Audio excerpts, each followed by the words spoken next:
Immunity देखते हैं, immunity, ठीक है। तो इम्यूनिटी जो है इसका लैटिन, इसका मतलब अगर देखेंगे तो क्या होता है, इम्यूनिस से बना है, इम्यूनिस, IMMUNIS, इम्यूनिस। और इम्यूनिस का मतलब होता है एग्जेम्प्ट, एग्जेम्प्ट मतलब छूट मिलना, ठीक है। और free from infection, free from infection, तो इन्फेक्शन से छूट मिलना या फ्री होना, ठीक है। तो ये इम्यूनिस वर्ड से बना है और इसका मतलब एग्जेम्प्ट और फ्री फ्रॉम इन्फेक्शन, ठीक है।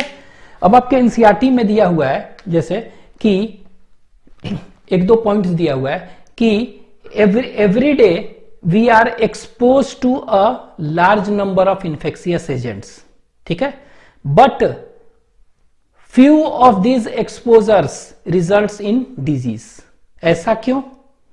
तो because our body has the ability to fight most of the infectious agents, तो इसीलिए क्या होता है, इसीलिए कह सकते हैं it results in less disease, ठीक है। और this ability is known as क्या, इम्यूनिटी। तो इसी चीज को लिख लेते हैं, तो यहां पर एक पॉइंट करके लिख ले रहे हैं, every day we are exposed to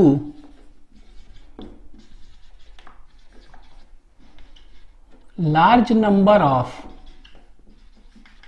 infectious agents, large number of infectious agents, ठीक है। लेकिन इसमें से बहुत ही कम एक्सपोजर डिजीज में चेंज होता है ना, तो यहां पे लिख दे रहे हैं few of exposure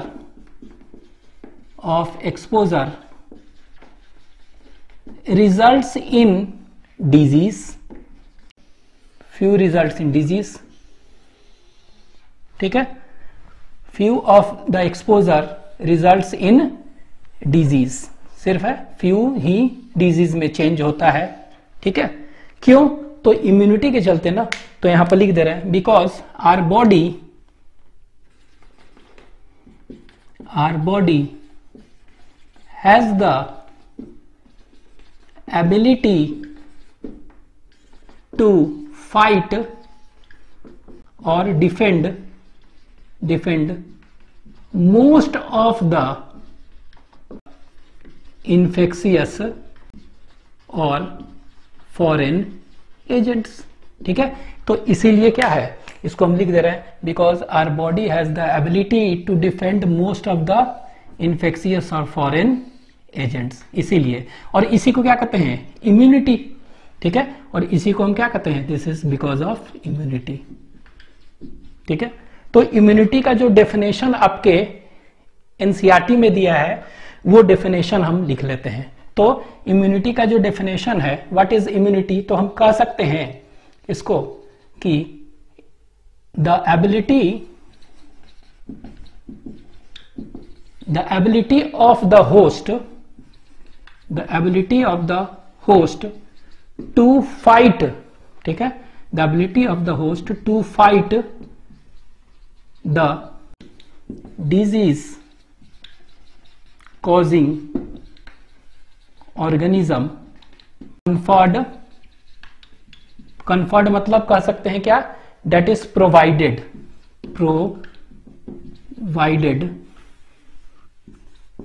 by the immune system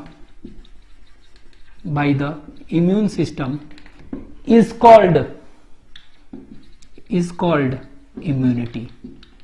तो इसका डेफिनेशन अगर इम्यूनिटी का है तो आपके एनसीईआरटी में यही दिया हुआ है, the ability of the host to fight the disease causing organism that is pathogen.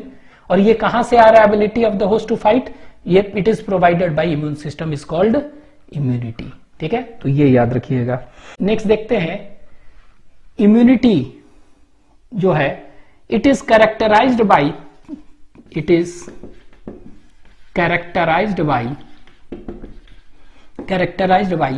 3Rs। इसको क्या कहते हैं, 3Rs। 3R से इसको हम एक्सप्लेन कर सकते हैं। तो 3Rs क्या है, तो यहां पे इस तरह कर दे रहे हैं ऐसे, ठीक है। तो first R stands for recognition, recognition. Second R जो है वो बता रहा है रेस्पॉन्स, ठीक है। सेकेंड इज रेस्पॉन्स, ये रेस्पॉन्स को बता रहा है, ठीक है। और थर्ड जो देखेंगे उसको कहते हैं remember, third is remember,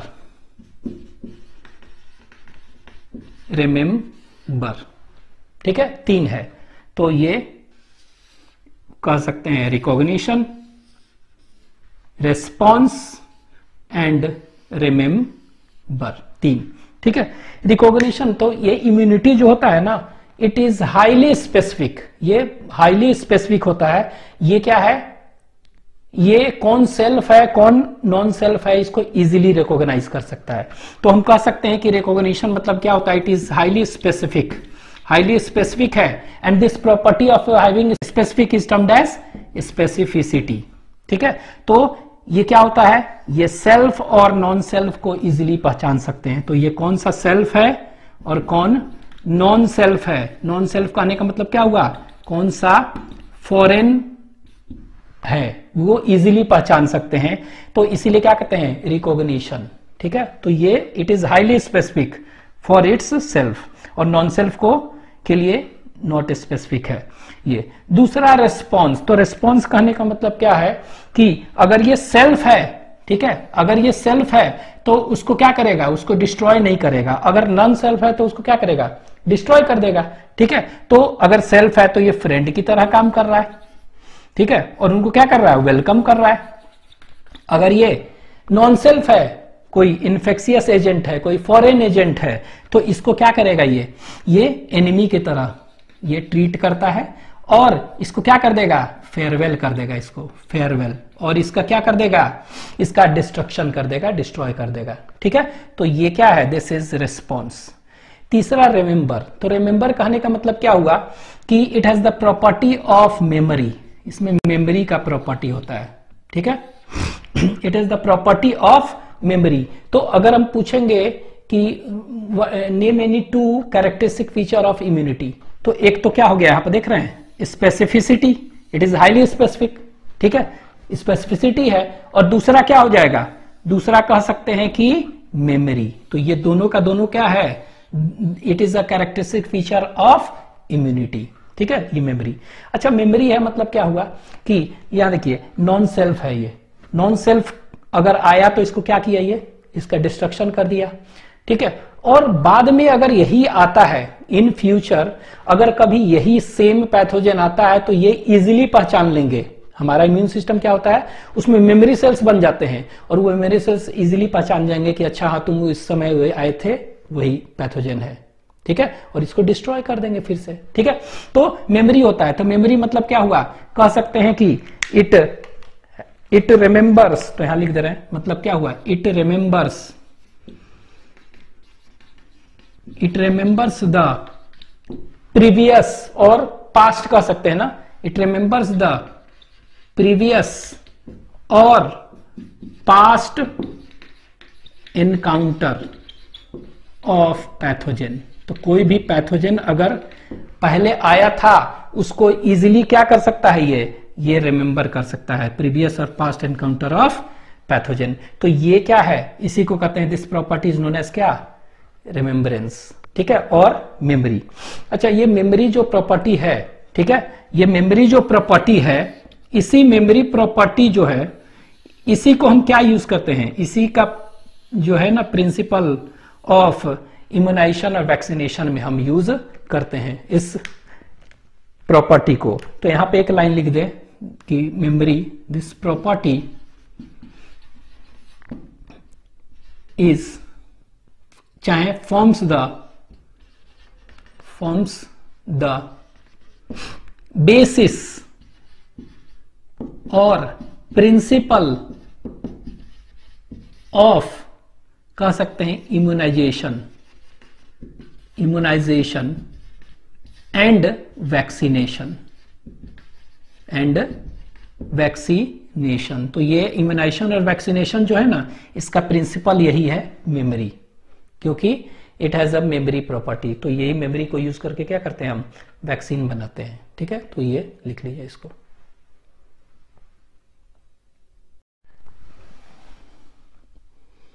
immunity के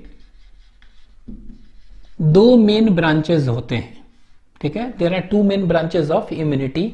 तो कौन कौन से हैं, तो एक को कहते हैं that is known as innate. ठीक है, इसको हम कहेंगे it is known as innate, और इसको इनबॉर्न भी कह सकते हैं आप, इन्नेट और इनबॉर्न। ठीक है, और जो दूसरा है उसको हम कहते हैं अक्वायर्ड और एडेप्टिव। अक्वायर्ड और एडेप्टिव। ठीक है, तो कह सकते हैं there are two main branches of immunity, innate और अक्वायर्ड। ये मेनली एक्चुअली में देखेंगे ये दो कंपोनेंट्स हो गया इम्यूनिटी का। ये वाला जो देखेंगे, ठीक है, दिस, तो दिस इज अ, कह सकते हैं नॉन स्पेसिफिक, ये नॉन स्पेसिफिक कंपोनेंट है। ठीक है, और it is non specific immunity, और इसी को कह सकते हैं it shows non specific immune response, और इम्यूनिटी कह सकते हैं चाहे नॉन स्पेसिफिक इम्यून रिस्पॉन्स ये शो करेगा, इम्यून रेस्पॉन्स। ठीक है, और ये क्या हो गया, ये जो देखेंगे it will show specific immune response और स्पेसिफिक पार्ट ऑफ इम्यूनिटी। तो स्पेसिफिक इम्यूनिटी है ये, और it will show specific immune response, immune response. ठीक है, ये तो ये specific, name the specific component, तो आंसर हो जाएगा क्या, acquired. Name the non specific component of immunity, तो आंसर क्या हो जाएगा, इन्नेट और इनबॉर्न हो जाएगा। दिस इज पैथोजन स्पेसिफिक है, और ये क्या होता है, इसको कहते हैं, दिस इज एक्चुअली में कह सकते हैं pathogen non specific.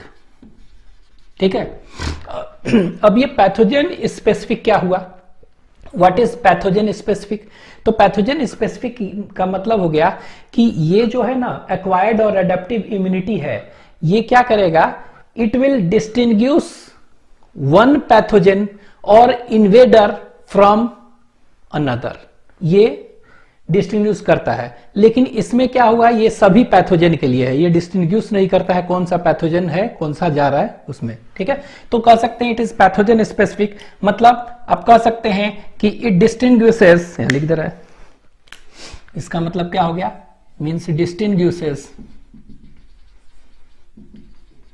Distinguishes one pathogen और इन्वेडर फ्रॉम अनदर। ठीक है, ये डिस्टिंग्विश करता है, लेकिन ये डिस्टिंग्विश नहीं करता है, तो यहां पर हम लिख सकते हैं, लिख दे रहे हैं, इट डू नॉट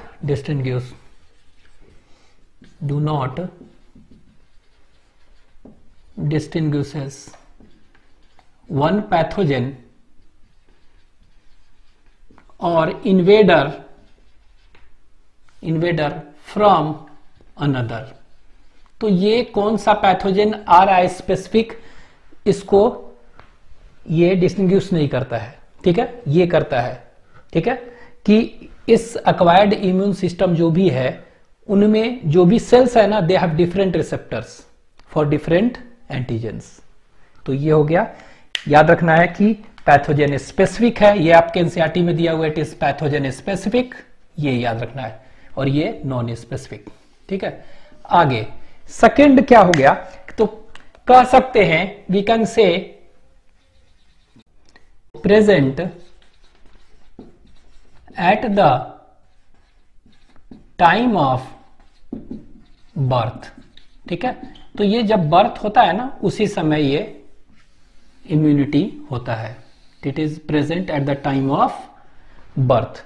लेकिन ये जो देखेंगे it is present after birth. ठीक है, तो it is present after birth. ठीक है, तो बर्थ के पहले नहीं, बर्थ के बाद आता है। ठीक है, कैसे? Either bye contracting any disease और वैक्सीनेशन से। ठीक है, तो आइदर बाय कॉन्ट्रैक्टिंग डिजीज, कोई डिजीज अगर होता है उस समय नेचुरल डिजीज, और वैक्सीनेशन, ठीक है, तो ये कह सकते हैं कि बर्थ से है। और ये क्या है? बर्थ के बाद अगर कोई पैथोजन का एंट्री होता है चाहे वैक्सीनेशन, तो उस केस में क्या होता है? इम्यूनिटी जो डेवलप होता है उसको कहते हैं एक्वायर्ड और एडेप्टिव। ठीक है, तो एक तरह से कह सकते हैं कि ये क्या है, ये तो ये एक्चुअली में ये कह सकते हैं at the time of birth क्या है, तो कह सकते हैं they are actually inborn resistant. ठीक है, दे आर इनबॉर्न, यहां लिख दे रहे हैं, इनबॉर्न रेसिस्टेंस अगेंस्ट इन्फेक्शन, तो उसको हम क्या कहते हैं? इनेट इम्यूनिटी, और ये एक्वायर्ड इम्यूनिटी। ठीक है, थर्ड देखेंगे क्या है डिफरेंस, तो कह सकते हैं थर्ड डिफरेंस इज कि it comprises first line of defence. ठीक है, ये फर्स्ट लाइन ऑफ डिफेंस है। क्या है फर्स्ट लाइन ऑफ डिफेंस? तो कहने का मतलब अगर कोई भी पैथोजन एंटर करता है बॉडी में ना, तो पैथोजन जब हमारे बॉडी में एंटर करता है फॉर द फर्स्ट टाइम, तो किसका रोल है? तब इनेट इम्यूनिटी उसको रिमूव करता है। ठीक है, तो it is the first line of defence. ठीक है, ये लेकिन अगर इनेट इम्यूनिटी अगर उसको रिमूव नहीं कर पाया पैथोजन का, तब किसका आता है चांस? तब आता है प्ले रोल एक्वायर्ड इम्यूनिटी का। तो इसीलिए कह सकते हैं क्या? इट कंप्राइजेस क्या? सेकेंड लिख लीजिए, it comprises second line of defence. ठीक है, तो ये क्या है? It comprises second line of defence है। ठीक है, सेकेंड लाइन ऑफ डिफेंस। ठीक है, तो इनका कब है? तो लिख दे रहे हैं इसका रोल कब आएगा? जब ये रिमूव नहीं कर पाएगा तब ना, तो लिख दे रहे हैं it comes into play when the pathogen, ठीक है, when the pathogen is unable to be removed by the innate immunity by non-specific mechanism, तब इनका रोल आएगा। तो सेकेंड लाइन ऑफ डिफेंस है। नेक्स्ट देखते हैं इनमें क्या होता है। इनमें मेमोरी होगा, इनमें मेमोरी नहीं होगा। मतलब हम कह सकते हैं यहां पर कि यहां मेमोरी एब्सेंट, तो यहां पर नो मेमोरी। ये क्या करेगा? कोई भी पैथोजन आता है तो इनको रिमूव तो करेगा, लेकिन इसका मेमोरी नहीं है। ठीक है, नो मेमोरी। यहां पर देखेंगे इट हैज मेमोरी, तो यहां पर कह सकते हैं मेमोरी प्रेजेंट होता है इसमें। ठीक है, तो इसमें मेमोरी प्रेजेंट और इसमें मेमोरी नहीं है, तो ये याद रखना है, इट हैज नो मेमोरी और यहां पर मेमोरी प्रेजेंट। ठीक है, तो यहां पर अगर कोई पैथोजन आया है और उसको डिस्ट्रॉय किया है, तो ये याद रखेगा उसको। ठीक है, तो मेमोरी इसमें प्रेजेंट होता है। और यही मेमोरी क्या है? बताए थे ना कि यही मेमोरी फॉर्म्स द बेसिस और principle of immunization and vaccination. ठीक है, तो यही मेमोरी है। तो यहां पर लिख दे रहे हैं यही मेमोरी क्या है? इट इज द बेसिस और principle of immunization and vaccination. तो इसका प्रिंसिपल यही है कि मेमोरी सेल्स का बनना। ठीक है, तो ये याद रखेंगे, बेसिस जो है यही है। It consist of 4 types of barriers, ठीक है। It consist of how many types of barriers, 4 types of barriers देखेंगे, ठीक है। और ये कौन कौन से 4 टाइप्स ऑफ बैरियर्स है, ठीक है, एक एक करके पढ़ेंगे, लेकिन फिर भी यहां पर नाम हम लिख दे रहे हैं। जो 4 टाइप्स ऑफ बैरियर है, क्या क्या है 4 टाइप्स ऑफ बैरियर। तो एक को कहते हैं that is known as physical barrier, इसको फिजिकल बैरियर कहेंगे, आपके एनसीईआरटी में दिया हुआ है। लेकिन इसका दूसरा नाम है एनाटॉमिकल बैरियर भी कहते हैं, ठीक है, एनाटॉमिकल। दूसरा जो है, ठीक है, ये बैरियर्स दिख रहे हैं, बैरियर्स एनाटॉमिकल। इसमें देखेंगे कि स्किन आएगा, म्यूकस मेम्ब्रेन, ठीक है। तो स्किन और म्यूकस मेम्ब्रेन पहले क्या करेगा, जो है पैथोजन को जाने से रोकेगा, ठीक है। स्किन क्या करेगा, पैथोजन को जाने से रोकेगा, और जो देखेंगे म्यूकस मेम्ब्रेन है वो क्या करेगा, ट्रैप कर लेगा, तो जाने से रोक रहा है ना। इसके बाद हम देखेंगे फिजियोलॉजिकल, और इसी को कह सकते हैं केमिकल भी कह सकते हैं। क्या कह सकते हैं, केमिकल। तो एनसीईआरटी में आपको फिजियोलॉजिकल दिया हुआ है, ठीक है, फिजियोलॉजिकल। तो ये केमिकल बैरियर, ये क्या है फिजियोलॉजिकल और केमिकल बैरियर। जैसे एसिड इन स्टमक है, तो एसिड क्या करेगा, जैसे पैथोजन जाएगा उसको मार देगा, ठीक है। इसके बाद टीयर्स फ्रॉम आईज है, सैलिवा इन माउथ है, तो इसमें लाइसोजाइम एंजाइम होते हैं। तो लाइसोजाइम एंजाइम क्या करेगा, लाइसोजाइम एंजाइम क्या करेगा, एंटी माइक्रोबियल है ना, तो ये क्या करेगा, मार देगा माइक्रोब्स के, सेल वॉल को तोड़ देगा लाइसोजाइम, और क्या हो गया, इट विल डिस्ट्रॉय बैक्टीरिया, ठीक है। तो देख रहे हैं एक तरह से क्या कर रहा है, innate immunity first line of defence है। इसके बाद देखेंगे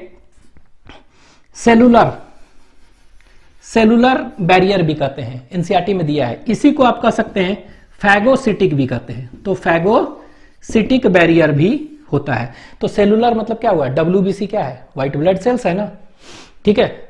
ल्यूकोसाइट्स जैसे कि न्यूट्रोफिल है, इसके बाद देखेंगे मोनोसाइट्स है, नेचुरल किलर सेल्स हैं, ये सब क्या करेंगे, फैगोसाइटोसिस करते हैं। तो जो भी अगर पैथोजन आया है तो उसको क्या करेंगे, ब्लड में फैगोसाइट कर लेंगे, ठीक है। उसी तरह देखेंगे कि मैक्रोफेज होता है इन टिश्यू में अगर आता है कोई भी पैथोजन तो उसको क्या, फैगोसाइट कौन करेगा, दैट इज मैक्रोफेज। तो उसको दैट कॉन्स्टिट्यूट्स क्या, ये सेलुलर और फैगोसिटिक, ठीक है। तो वो हो गया। नेक्स्ट फिर पढ़ेंगे साइटोकाइन बैरियर। कौन सा, साइटोकाइन बैरियर कहते हैं, ठीक है।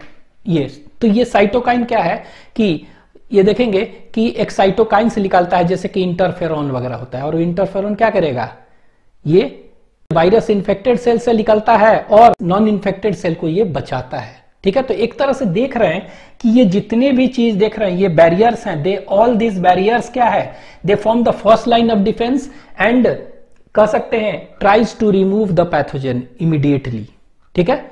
लेकिन अगर ये काम नहीं कर पाएगा तब किसका रोल आता है, तब किसका आएगा, तब देखेंगे बी और टी लिम्फोसाइट्स का आएगा और एंटीबॉडीज का, ठीक है। तो यहां पर लिख दे रहे हैं इट कॉन्सिस्ट ऑफ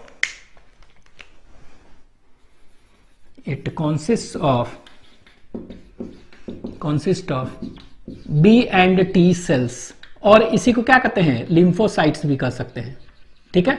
तो इसमें बी और टी सेल्स का रोल है, और ये क्या हो गया, और एंटीबॉडीज का रोल है, ठीक है, एंटीबॉडीज। तो पहले एंटीबॉडी और बी और सी लिम्फोसाइट्स नहीं आएंगे, पहले इनेट इम्यूनिटी रिमूव करेगा, अगर नहीं कर पाया तब इनका रोल है, ठीक है। तो ये लिख लीजिए, इसको अभी देखते हैं हम। 4 बैरियर्स ऑफ इनेट इम्यूनिटी अभी हम देखेंगे, ठीक है। तो ये लिख लीजिए।